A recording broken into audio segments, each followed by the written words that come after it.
Hello and welcome to the Parents' Guide. This is where you'll find out what's going on in schools and hear some of the key issues being discussed from the parents' point of view. If you have school-aged children, this programme is for you. We'll be focusing on science in secondary schools with two parents, Paul Stockwell and Kathryn Kergozou. Hello. Hello. We're also joined by education consultant Christine Ryan, who has a great deal of experience in secondary schools. Hello. We've been looking at some programmes from Teachers TV and we'll be showing some extracts during our discussion. These programmes were made for teachers, but they also open up a window for parents to look into classrooms and see what's going on in schools today. In the first clip, we're going to St James's Catholic High School in North London, where Richard King and his Year 7 class are looking at forces.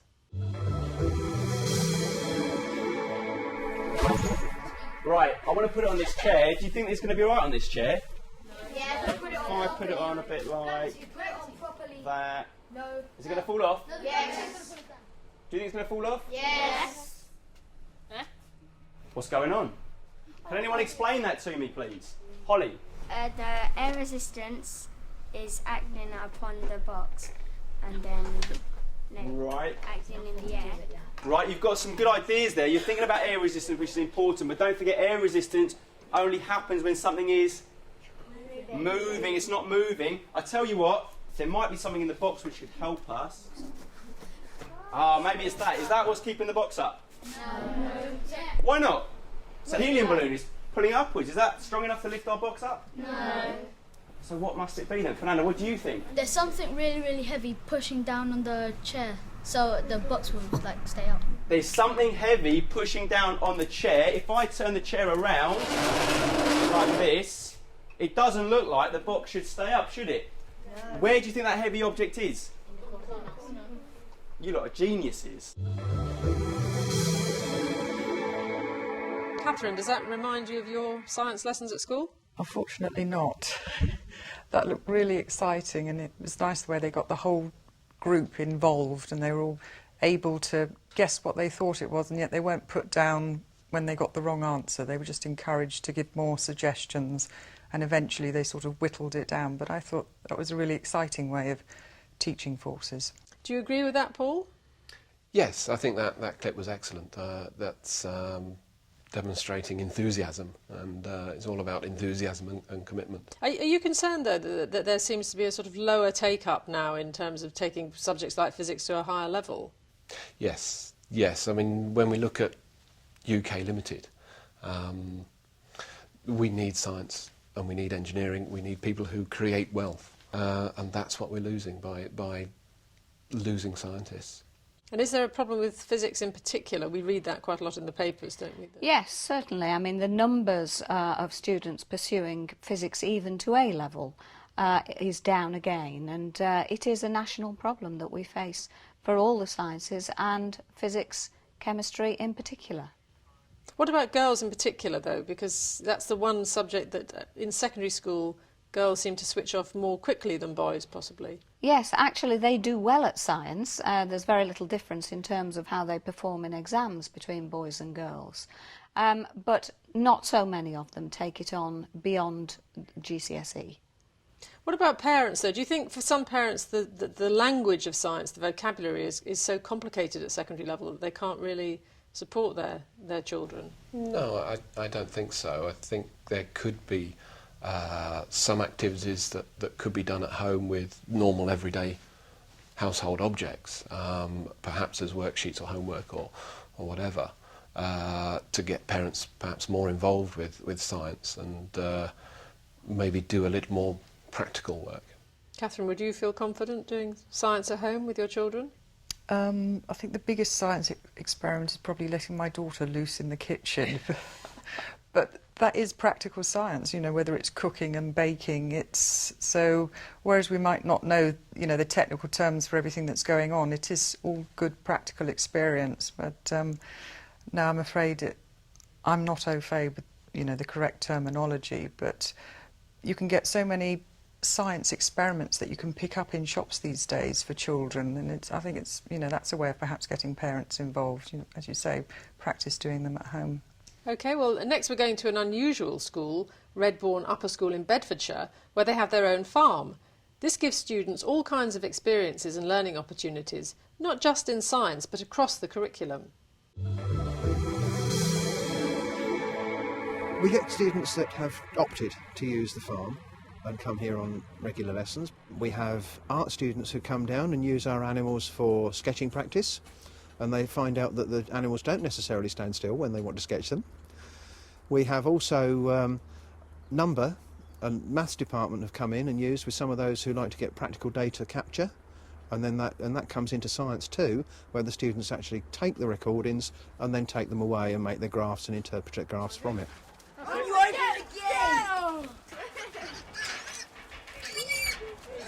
My name is Andy Hodds. I'm a teacher of science at Redbourne Upper School. Just bring the children down here on the farm and they can actually see biology in action. It helps cement ideas, the smells, the sights, the sounds. I mean, a lot of them don't have an appreciation of these animals, don't appreciate how big they are, don't appreciate the amount of work that actually goes into looking after these animals.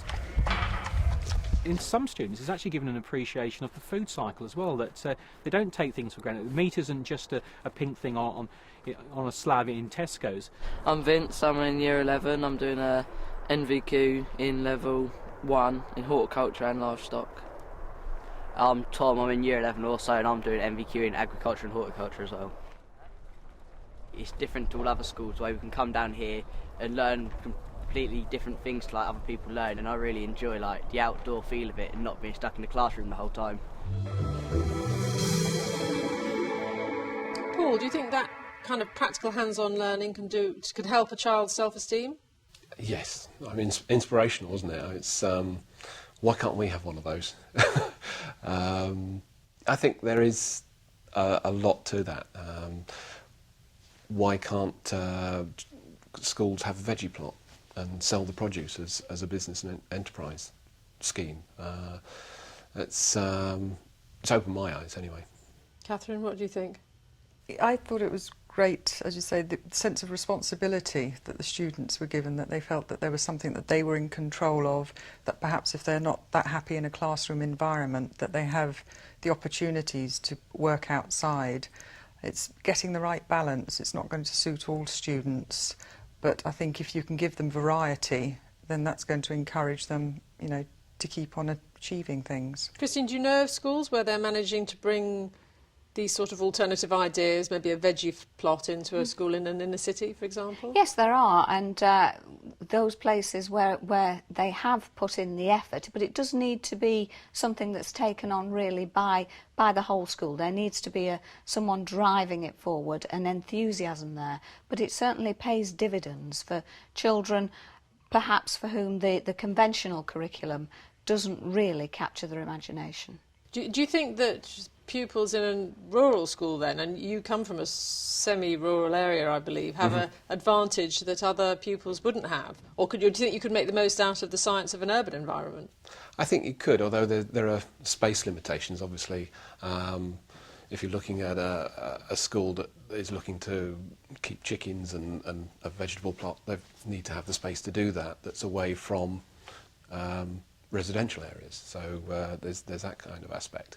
But yes, perhaps the schools that are further out could have an advantage, but then the schools that are further out of major cities would have more of a rural aspect, moving forward with their education anyway.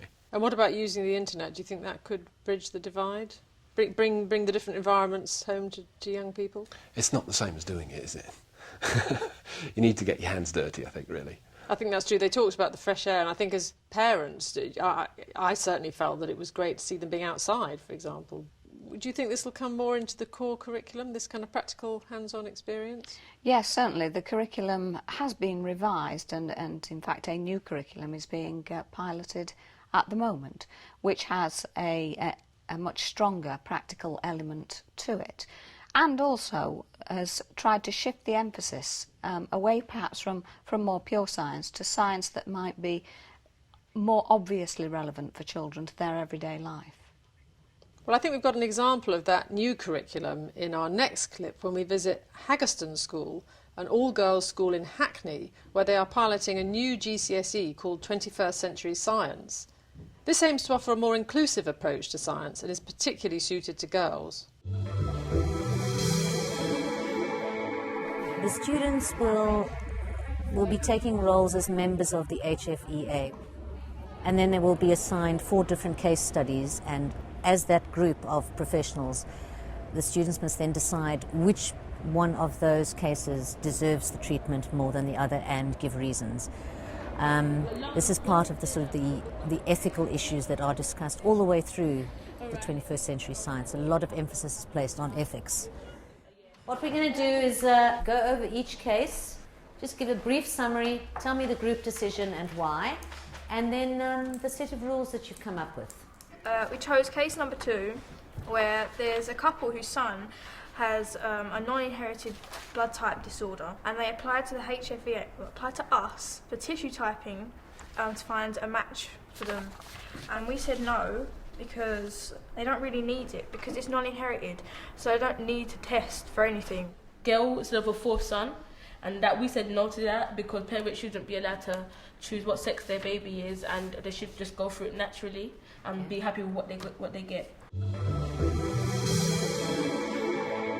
Kathryn, do you think this more discursive, ethical approach is more suitable for girls than the more practical outdoor one we saw in the previous clip? Not necessarily. I think there are quite a few girls that would be just as happy outside getting their hands dirty. And I also think that the discussion and the debate is just as relevant for boys, especially, if boys are a bit more reticent. If you can put them into a debating situation, you might draw them out more. But the thing I like about the debate is that it covers all areas, and therefore, although they're practicing it in a science lesson, it actually carries across the rest of the curriculum, and if they get used to debating subjects in all areas, it can only help with their self-esteem and their social skills. Paul, did you see there's relevance to the science curriculum in that discussion? Yes, I mean, it's difficult to comment as a parent because we don't really get involved in the niceties of what's on offer at the moment compared to the new course.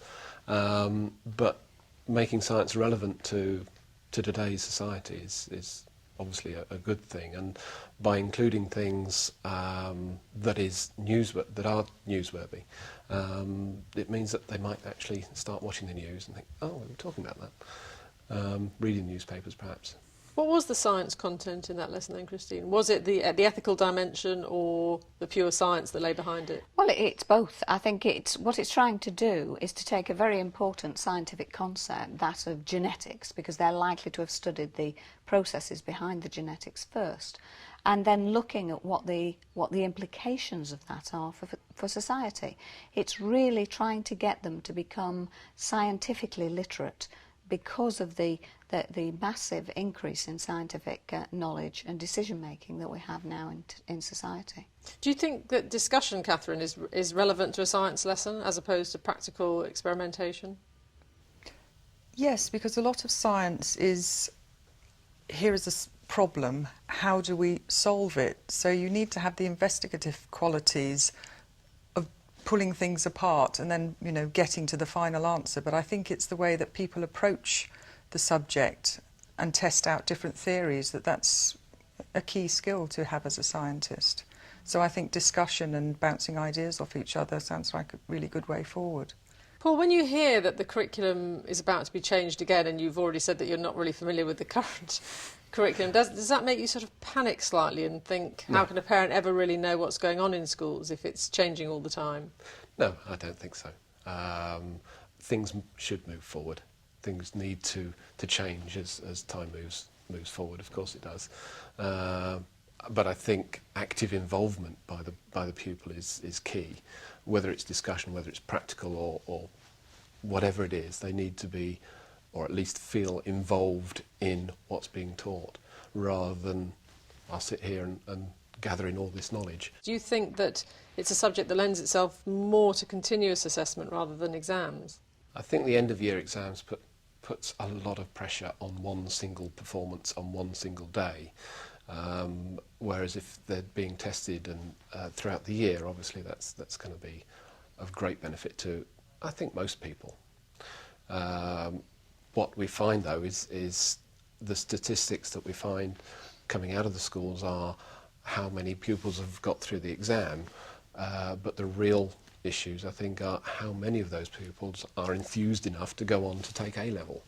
And those figures are there, but they're just not publicised. Well, now we're going to go to another clip where we're going to see some more practical science at St James's School in Barnet again, where we're going to see a couple of chemistry demonstrations, including one called Screaming Jelly Babies. I think out of all of the experiments, the most successful one is the thermic reaction, because we found a perfect recipe, if you like.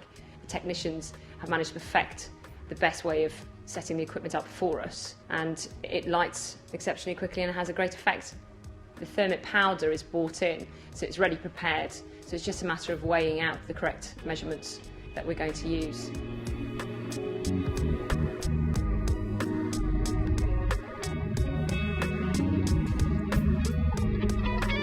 Let's try it feet first this time.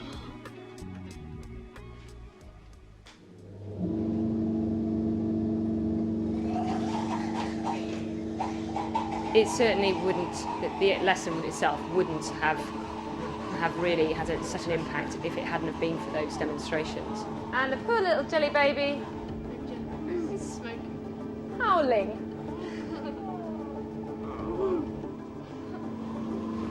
They wouldn't have been able to do those bench top, and it's good fun to round off topics.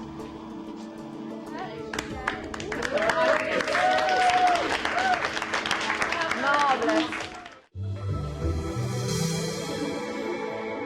Paul, what did you think of that? Did you think it was just a trick to sort of liven up the end of the lesson, or do you think they were learning something? Oh, it was fantastic, yes. I mean, that's what you need, enthusiasm and making science fun, I think. And I think the point was made that scientifically it might not be quite the right thing, but at least it gets the children involved and interested and gives them some great memories. Can you understand that parents feel that these sort of experiments may be a bit dangerous for their children? I mean, do you think there's a public clamour for children not to be doing things like that are dangerous in school? A little bit, but I think we've gone over the other side now. We've now been so much impressed that health and safety is the #1 issue that it's restricted what we can do. Do you think that's true, Kathryn? I think, as demonstrated in the clip, that if enough preparation's been done in advance with the technician and the science teacher doing the experiments, that they're happy with it, then I think there should be no reason why they can't do these more exciting experiments for the children. As they said, it wasn't the sort of thing that the children could do at their own desktop, but I don't think that there should be a reason why they can't have more exciting experiments, as I say, in a controlled environment. Do you think this is a business of trust between schools and parents, Christine? I think it's beyond that. I mean, there is obviously, parents do need to feel that they can trust the schools, but there is all sorts of other legislation that steers the way in which practical work is done. I think the demonstrations are fabulous, and they're great for both reinforcing what's been learnt or for hooking children into a topic at the start. There isn't a substitution, though, as far as the children are concerned, for doing the experiments themselves, because a demonstration like that gets them very, very fired up, very enthusiastic. They want to get their hands on materials, so we have to be very creative about finding practicals that they can still do for themselves. But Paul, do you think, you talked earlier about the supply of science graduates into industry and the UK PLC generally. Do you think this health and safety issue is something that young people need to be trained about if they're not going to be doing it in school? They do need to be trained about, because health and safety aspects have perhaps come more into play in industry in recent years than perhaps in schools. Certainly, I can't go onto a chemical plant now without being given all the right safety rules, and things that would take me perhaps an hour now take me 3 hours before we get all the right permissions and risk assessment and certificates. So it has an impact throughout life, I think, really. Will the health and safety aspect be part of the new curriculum, do you think? Yes, the new curriculum is really designed to get children to think about how science operates in everyday life, and certainly thinking about operating safely is a very important part of that. Do you feel, Kathryn, that you have the knowledge you need about the science curriculum as it stands at the moment? Do you feel you understand how the children progress, what they're going to be learning, and what the point of it is for them? There are occasions during the school year where we have science evenings and parents can go along and are informed of what's going on. But I think, as with all things, you glean what you can from the children.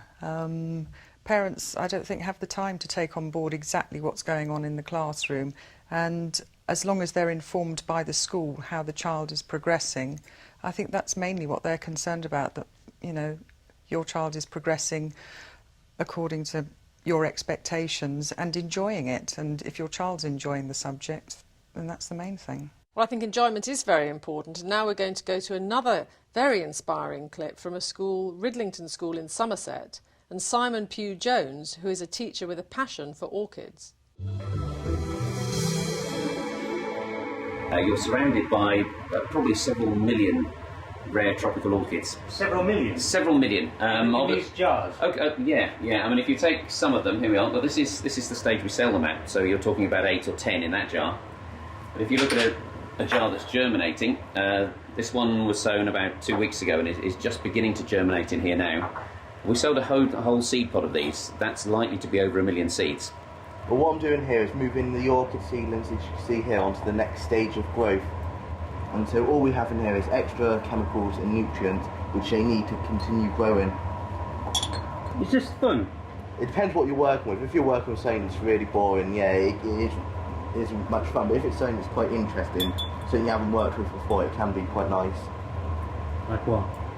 Well, if it's a rare orchid, so you've got this rare orchid in the jar, which if you make one mistake, you can sort of destroy it and then no one else will be able to have it, so it can be a bit scary, but I'm doing all right so far.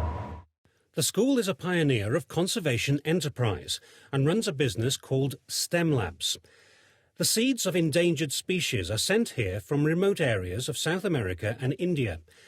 Ridlington School grows them into seedlings and then sends them back, or sells them and passes on the profits.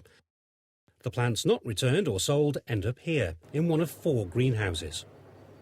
We start off in the warm end, so you are surrounded now by lowland tropical rainforest. So we're talking about Brazil, and we're talking about Southeast Asia. If we find a few examples, well, here we are. This is Sophronitis coccinea. Now, you see, this is a plant we've seen in the wild in Brazil on one of our trips there, and we've been able to photograph this being pollinated by hummingbirds. And nobody had actually done that before. Everyone guessed it was hummingbird pollinated because of the structure of the plant and whatever. But until you actually go there and can be there with a camera at the right time and see it going in, you can get all those fantastic science things coming out of what is real plants. So we're rather fans of the species. So, Paul, another example of amazingly inspiring science activity and teaching in a school. Why is it, do you think, that so many kids are turned off science, as you've rightly pointed out, from quite a young age? I think it's active involvement. I mean, clearly a pioneering project like this one highlights what can be done within the school. But the pupils need to be involved. They need to feel that it's part of what they do rather than part of what they learn. Would you go to your school then and ask that they could do something like this? I mean, would you take away from this the idea that you might want to see your own children's school doing more active science? Possibly. Clearly, this is a project that's grown and grown and grown over many years. But the key thing is enthusiastic teachers. That's what we're after. If they've got the enthusiasm to exchange that knowledge that they have and get the pupils involved in what they do, the pupils themselves will take it on from there.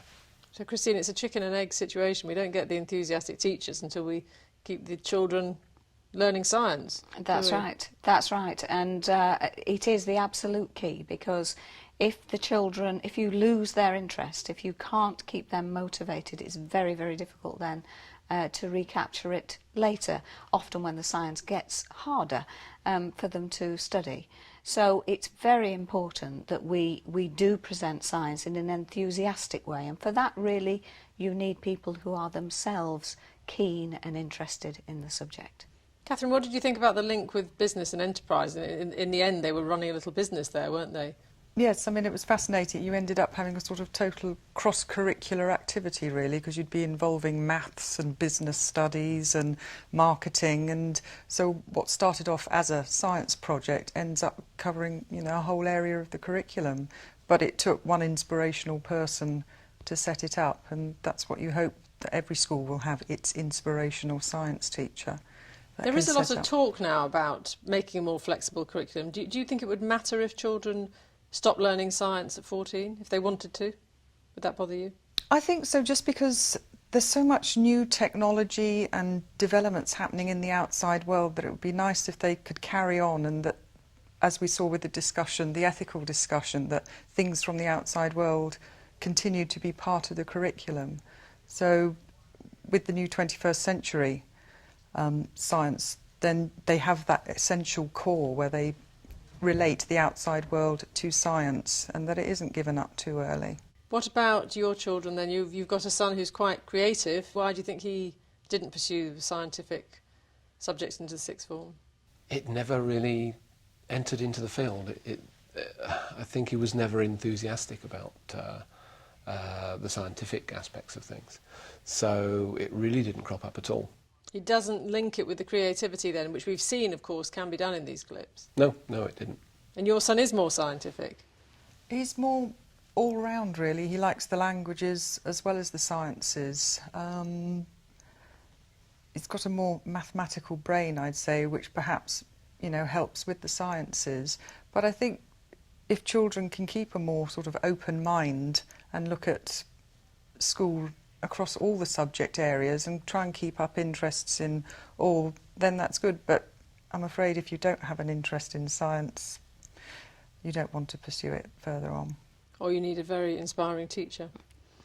Well, I think there's more to say that would be helpful to parents, but I'm afraid we've got to end it there. You can have your say, though, by emailing parents@teachers.tv, and you can find all the information about programmes you have seen and more on our website at Teachers TV. Details at the end of the programme. Thanks to my guests, Christine, Paul and Kathryn. Goodbye. And from myself, Fiona Millar, thanks for joining us, and until next time, goodbye.